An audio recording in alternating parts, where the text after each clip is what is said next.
지난 시간에 우리가 환율하고 환율 제도에 대해서 얘기했습니다. 환율의 뭐 정의나 표시 방법 얘기를 했었고, 그 다음에 변동 환율 제도와 고정 환율 제도의 원리를 수요 공급 곡선 가지고 설명했고요. 그리고 현실에 있어서 여러 가지 환율 제도가 다양한 환율 제도가 있다. 그리고 이제 우리나라의 환율 제도가 어떻게 변해왔다 이런 얘기를 했습니다. 이거 관련해 가지고 지난 시간에 좀 중요한 내용인데 마치지 못한 내용이 삼각재정에 관한 내용입니다. 이 삼각재정이라고 하는 것은 뭐 세 개의 물건 가격 간에 성립돼야 되는 관계입니다. 이것은 꼭 화폐 간에도 성립이 돼야 되겠지만, 뭐 간단하게 말해서 이겁니다. 배 하나가 사과 두 개 하고 가격이 교환이 되도록 가격이 형성되어 있다. 즉 뭐 배 가격이 1,000원이고 사과 가격이 500원이다.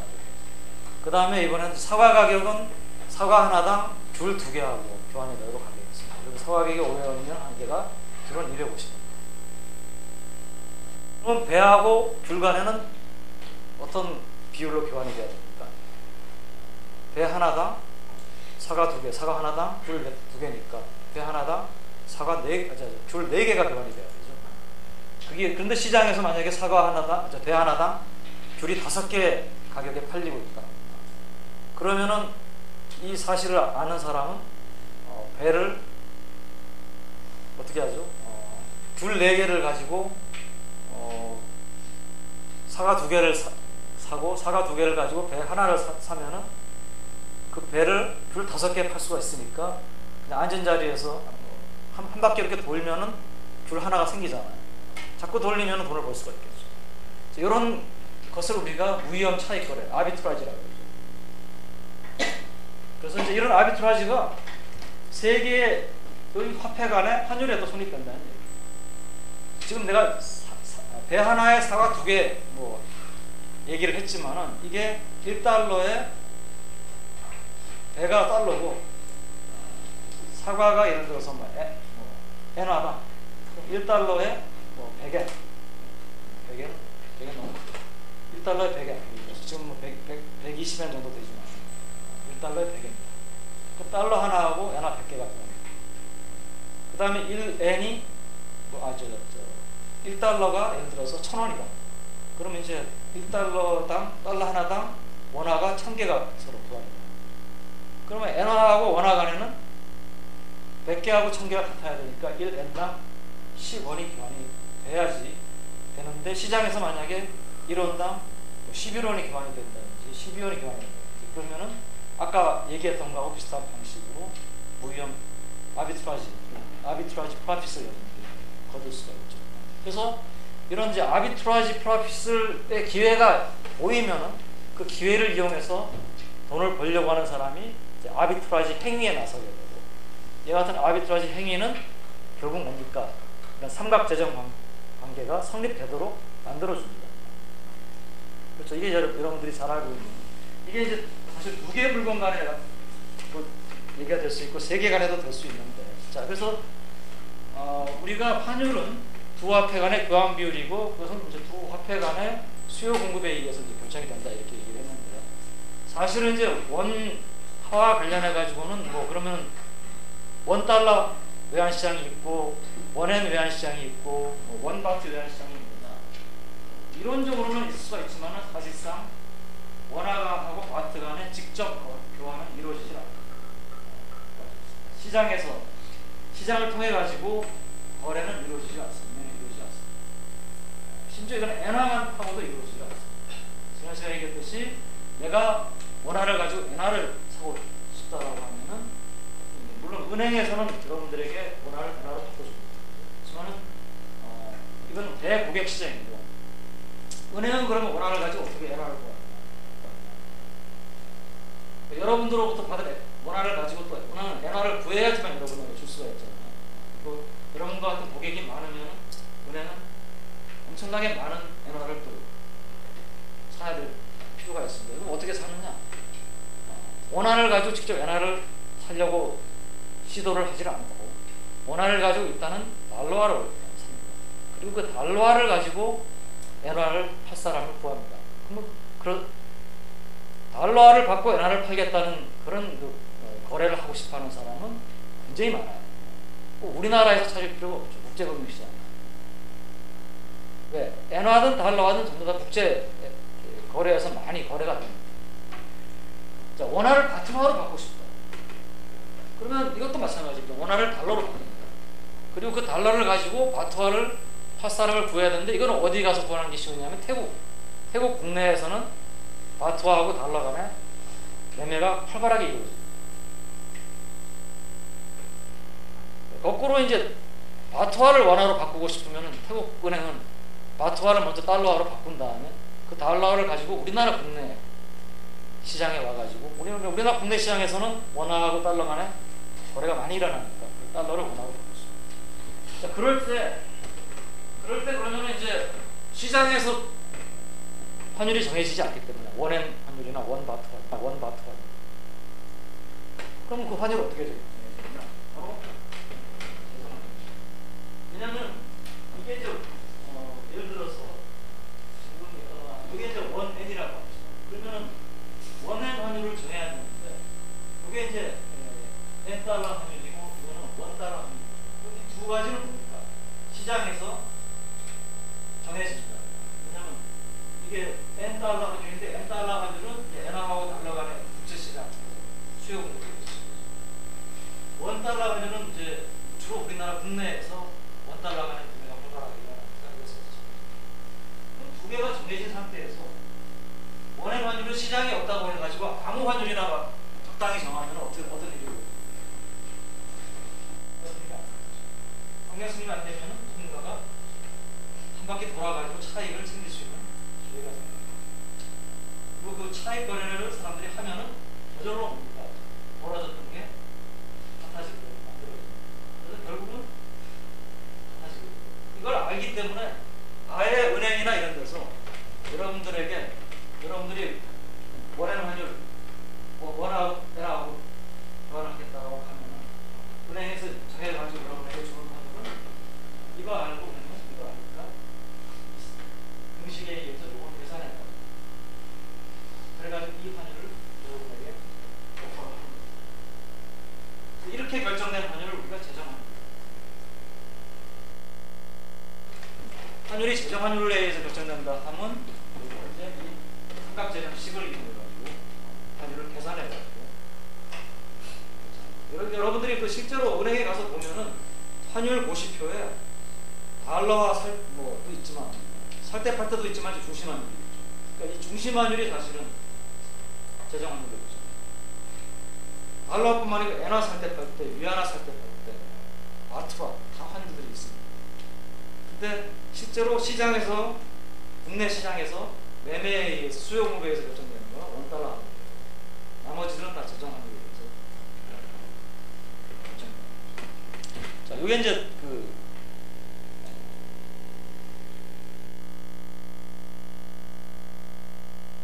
재정환율하고 관련해가지고 뭐 한 가지만 더 얘기를 하겠습니다. 그리고 왜 이제 우리가 재정환율을 의존하는가? 예를 들어서 원엔 간에도 매매가 활발하면은 원엔 시장이 있다고 생각될 수 있다. 지난 시간에 얘기했듯이 일본하고는 거래가 계획이 이제 많이 일어나고 있기 때문에 사실 이전에 사람들이 정책 방법도 원엔 시장이 만들어질 수 있을 거라고 생각했어요. 그래서 이제 원엔 시장을 제도를 만들고 시도를 했습니다. 근데 막상 이제 시장을 개설하고 매매를 해보니까 이 원엔을 직거래하겠다는 수요나 공급이 적은 거예요. 시장에 참여자가 적으면은 당연히 어떻게 됩니까? 상대방 찾기가 힘들죠. 상대방 찾기가 힘들 경우에 항상 뭡니까? 가격이 벌어지죠. 스프레드가 벌어지죠.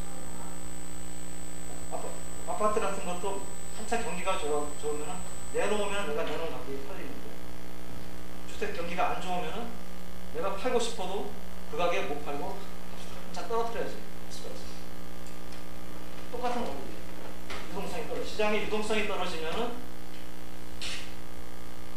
매매 비용이 그만큼 많이 들어요. 그러니까 시장 참여자들은 뭡니까? 그 거래 비용을 줄이기 위한 방법을 찾는 거거든요. 그래서 줄이려고 하는 방법이 이게 바로 가는 거보다 일단 달러화를 일단 바꾼 다음에 그 달러화를 가지고 찾자 이렇게 이제 되는 거죠. 근데 이제 달러화의 경우에는 달러, 엔, 달러, 바트 전부 다 시장에서 거죠. 이걸 왜냐하면 달러화하고 이 화폐를 직접 거래하겠다는 수요 공급이 굉장히 많은 거예요.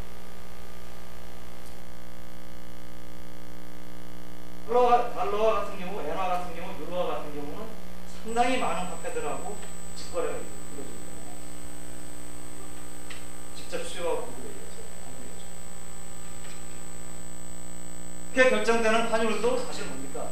세계 화폐 간의 환율 간에는 삼각재정이 성립돼야 돼요. 근데 이거는 이제 시장에 의해서 삼각재정이 성립되겠죠. 인위적으로 성립되는 게 재정 환율을 코트해서 되는 게 아니고 시장에 의해서 어느 한 세 시장에서 움직이는데 한 시장이 벗어나면은 누군가 또 아비트라지를 하러 들어와가지고 그렇게 이제 삼각재정 관계가 성립됩니다. 또 한 가지 이제 지난 시간 주제인데 마무리 짓지 못한 게 이제 국제통화제도 문제입니다. 간단하게만 얘기하겠습니다. 국제통화제도가 어떻게 되죠? 우리가 이제 국제통화제도라고 본격적으로 이제 부를 수 있는 시기가 어떤 사람은 1870년, 어떤 사람은 1880년부터가 이제 국제통화제도라고 용어를 우리가 적용하는 시기인데요. 처음에 있었던 국제통화제도는 근본위 제도는 뭡니까? 각국이 금하고 자기 나라 화폐 간의 교환 비율을 고정시킵니다. 금 1원스당 미국은 30 몇 달러, 다른 나라 영국은 몇 파운드. 그러면 이제 금 1원스는 순도가 같으면 어디 가나 같은 1원스잖아요. 그러니까 또 뭡니까? 이 금 1원스를 중심으로 해서 미국이 30달러로 했고 영국이 20파운드로 했다고 20파운드하고 30달러하고 같아지도록 교환비율이 편입했죠. 이게 각국이 금하고 자기 나라 화폐 간의 교환 비율을 고정을 시키니까 금을 통해 가지고 각국의 화폐 간의 교환 비율도 저절로 고정이 되겠죠. 근본위 제도는 기본적으로 고정합니다. 이게 잘 유지가 되다가 전쟁이 발생하면은 이 질서 있게 유지되는 제도가 붕괴가 됩니다. 2차 세계대전에 이제 지나면서 이제 붕괴됐는데 2차 세계대전이 끝나고 새로 이제 다시 이제 각국이 환율 국제통화제도를 어떻게 해야 될 것이냐 하는데 상당히 이때 이제 많은 시행착오를 겪었어요. 어떤 나라는 근본위 제도로 다시 돌아간 나라, 어떤 나라는 이제 근본위 제도로 돌아갔대요. 어떤 나라는 전쟁 중에는 되게 이제 전쟁을 수행하기 위해서 정부가 빚도 많이 지고 또 화폐도 많이 발행합니다. 그러면 금의 양이라고 하는 것은 전쟁 중에 갑자기 늘어나지는 않았는데 전쟁을 수행하기 위해서 이제 돈을 많이 찍어냈다. 그러면 당연히 어떻게 되겠습니까? 돈의 가치가 떨어져야 돼요. 그래서 전쟁 전에 금하고의 교환 비율로 돌아간다는 거는 사실 자기 나라 화폐 가치를 지나치게 고평가했어요. 금은 이만큼 있는데 자기 나라 화폐는 이전에 이만큼 있었는데 이만큼 찍어냈어요. 2배로 찍어냈으면 가치를 절반으로 해요. 그렇게 돌아간 나라도 있고 그게 아니고 이제 억지로 이제 돈을 찍어낸 걸 더 줄입니다. 줄이지만 전쟁 전만큼 줄이지 못하는 상태에서 전쟁 전으로 돌아간 나라에서 대표적인 나라가 영국입니다. 그건 이제 왜 그렇게 돌아갔느냐? 영국이 세계대전 이전 시대가 영국이 뭡니까? 세계에서 영국이 제일 강대 국가였잖아요. 근데 이제 20세기 전쟁 겪고 이러면서 점차 이제 영국의 지위가 미국한테 밀리죠. 영국 사람들이나 이런 사람들은 자기네 이제 일종의 향수가 있는 전쟁 전의 상태로 빅토리아 시대로 돌아가요. 거기에는 환율도 그대로 돌아가죠.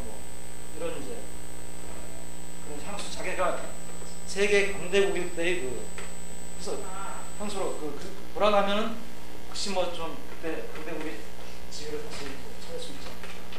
그래서 억지로 돌아가. 억지로 돌아가니까 잘 유지가 안 되겠죠. 마치 이제 우리가 고정환율 제도 지난 시간에 보여준 이 공급이고 수요 브레프에서 환율을 이 부분에다가 고정환율을 유지하면은 어느 정도 이게 충격이 왔다 갔다 하더라도 유지가 될 수 있습니다. 내가 환율을 이봐 다시 지나치게 낮게 환율을 낮게 한다라고 하는 것은 이제 자기 나라 학교 다치는 국가시키는 거예요. 외화 한다니나 자기 나라 직접 보시고 영국이 이렇게 돌아간 거나 맞습니다. 그러면 계속 어떤 일이 벌어집니까? 대한 초과수. 이때는 이제 금에 대한 초과수. 외환이 금입니다.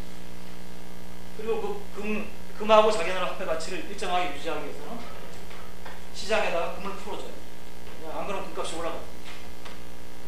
금을 자꾸 풀어주면 처음에는 좋은데 왜냐면 금은 어디서 나와야 되냐 자기 갖고 있는 금에서 나와. 창고에 쌓아놓은 점점점 줄어들면은 더 이상 유지를 못해요. 그래서 이제 일종의 우리나라가 겪었던 것 비슷한 외환 위기를 연상했지. 그러면서 이제 뭐 변동으로 갔다가 또 관리 변동으로 갔다가 뭐 이런 여러 가지 이제 혼란스러운 시기가 2차 세계대전이 일어나니까 2차 세계대전이 끝나갈 무렵에 미국이 그러니까 이제 전쟁에서 승리하는 건 시간 문제인 것 같고 전쟁 후를 걱정하기 시작합니다. 전쟁 후에 우리가 국제통화 질서라고 하는 것을 제대로 잡지 못하면 또 혼란이 오고 또 그러면 또 한 번의 세계대전이 일어나고 배제할 수 없다. 그래서 영국이라는 문제는 이제 연합국을 중심으로 해가지고 어떤 통화 제도를 갈 것이냐라고 하는 것을 토론을 합니다. 근데 이제 대표적인 것이 케인스, 영국의 대표는 케인스, 미국은 이제 미국의 정무부 장관이 화이트라고 화이트 안 하고 케인스 안이 됐죠. 결국 채택된 것은 화이트의 안. 화이트의 안이 채택된 것이 브레튼 우드 시스템입니다. 근데 브레튼 우드 시스템은 시스템이 뭐냐면 일단은 미국이 달러하고 금하고의 교환율을 보존시킵니다. 이 책임은 미국에 있습니다. 여기를 보존시키기 위해서 미국이 뭡니까? 금을 이만큼 쌓아놓고 이제 필요하면 풀고 나라들은 사주고 그 다음에 이제 다른 나라들은 어떻게 하냐? 다른 나라들은 자기 나라 화폐하고 달러하고 간의 교환율을 그러면은 결국은 어떻게 됩니까? 달러하고 간의 걸 통해서 또는 금을 통해서 모든 나라가 금하고의 교환 비율도 보존돼요. 각국의 또 화폐 간의 교환 비율도 보존돼요. 이것도 기본적으로는 고정환율. 근데 왜 이렇게 이상한 고정환율 제도를 썼느냐? 그 전에 이제 근본위 제도가 잘 유지되지 못했다. 양차 세계대전 차이. 이유를 중에 하나가 이유를 살펴보니까 중에 하나가 세계 각국의 경제는 성장을 하는데 금의 양이 그만큼 못 따라가요. 금의 양이 늘어나는 게. 그러다 보니까 이제 금하고 교환 비율을 보존시키기 위해서는 금을 어느 정도 각국이 가지고 있어요. 가지고 있을 만한 금이 다 부족합니다. 그러니까 이제 금본위 제도를 유지하는 게 힘들었죠. 브레튼 우드 제도는 금 말고 달러화라고 하는 것을 또 하나의 금에 시키는 거예요. 그냥 달러화하고 금하고의 교환 비율이 고정이 되니까 달러화나 금이나 마찬가지죠. 교환 비율만 회상만. 그러면 각국은 뭡니까? 금을 가지고 시장에 개입을 해도 되고 달러화를 가지고 시장에 해도 돼요.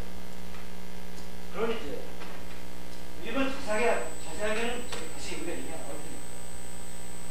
그런데 문제가 생기는 게 미국이 달러하고 금하고의 교환 비율을 일정하게 유지를 해야 되는데 미국이 이 약속을 못 지킵니다. 못 지키는 이유는 이제 월남전이라든지 이런 걸 수행하면서 돈이 필요하니까 달러화를 필요 이상으로 찍어내요. 금의 양은 한정되어 있는 달러화를 많이 찍어내면 달러화가 같이 떨어지죠. 그 달러화가 같이 떨어지죠. 다른 나라들이 보면 자기들은 달러하고 자기 나라 화폐 가치가 일정한 유지를 하기 위해서 돈을 함부로 발행 안 하고 있는데, 미국은 뭐 달러화 자꾸 발행해가지고 가치가 떨어지고, 그럼 자기 나라는 미국은 그래도 달러화를 발행했으니까 가치가 떨어지는 거예요. 자기는 자기 나라 화폐를 더 많이 발행 안 했는데도 가치가 떨어지잖아요. 그거에 대해 못마땅한 거예요. 그래서 더 이상 못해요. 그리고는 이제 브레튼 우드를 탈퇴를 하고, 우리는 브레튼 우드 체제 안 지키겠다. 탈퇴를 유럽 국가를 중심으로 탈퇴가 일어나고, 그래서 브레튼 우드 체제가 분열되고, 그리고 이제 보정을 안 시키면 환율을 보정시키게, 금리 제도는 뭐 브레튼 우드 체제도 뭡니까? 중앙은행이, 각국의 중앙은행이 문화시장에 개입을 해가지고 인위적으로 노력을 해야지만 유지가 되는 건데, 못하겠다, 안 하겠다라고 하면 바로 그게 변동을 해요. 시장에 개입 안 하겠다. 그래서 변동을 해요. 71년부터 변동환율 시작. 뭐 거의 그때 변동환율 체제도 지금까지도 변동환율 체제입니다. 체제인데 71년부터 85년까지는 뭐 비협조 체제고, 85년 이후는 협조 체제고, 그래서 협조 체제도 지금까지 오는 게 아니고 한 2000년 부근에 협조 체제가 붕괴가 됩니다. 이 얘기는 우리가 이제 학기 말에 다시 국제통화제도에 대해서 얘기를 하면서 왜 이런 일이 일어났는지를 다시 설명하겠습니다. 지금 이렇게 변화가 되어 왔다라고 하는